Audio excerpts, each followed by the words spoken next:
कोई भी सिनेमा जब थिएटर में आता है तो उससे पहले उसे सेंसर बोर्ड से होकर गुजरना होता है। सेंसर बोर्ड फिल्म देखती है, उसकी जांच करती है। अगर उसे लगता है कि कोई सीन लोगों के सामने प्ले होने के लायक नहीं है तो उसे फिल्म से हटा दिया जाता है।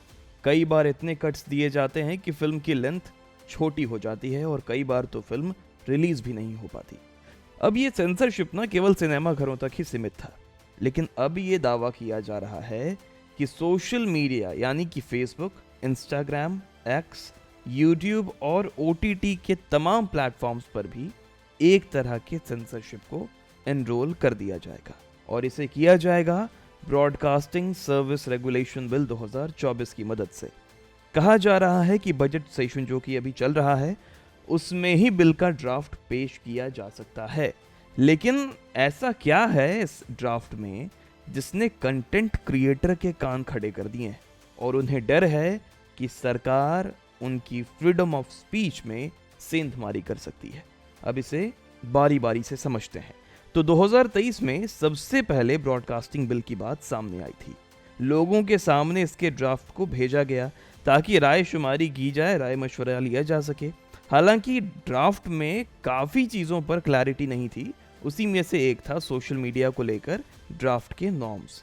लेकिन इस साल ड्राफ्ट में हुआ संशोधन और इससे कुछ गिने चुने ब्रॉडकास्टर्स के पास राय मशवरा के लिए भेजा गया ताकि ये ड्राफ्ट लीक ना हो जाए।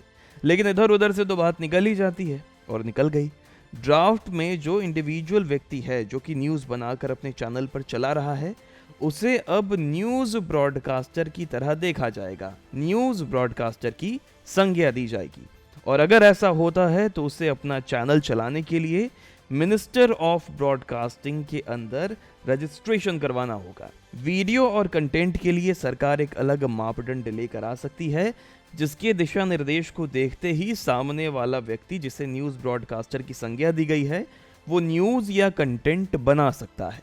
इसके अलावा वीडियो की स्क्रूटनी के लिए भी टीम बनाई जा सकती है। अगर कोई वीडियो नॉर्म्स को फॉलो नहीं करती तो उस चैनल पर एक्शन भी लिया जा सकता है। ब्रॉडकास्टिंग सर्विस रेगुलेशन बिल 2024 30 साल पुराने the cable television networks act 1995 को रिप्लेस करने के लिए लाया जा रहा है। अब ड्राफ्ट में दो चीजें और दी गई हैं, प्रोग्राम कोड और एडवर्टाइजिंग कोड।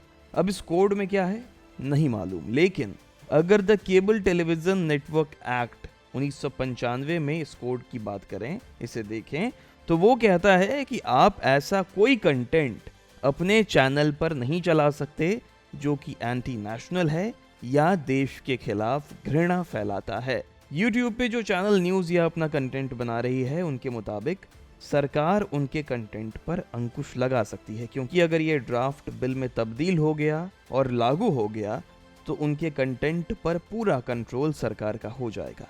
लेकिन ऐसी स्थिति पहली मर्तबा नहीं आई है।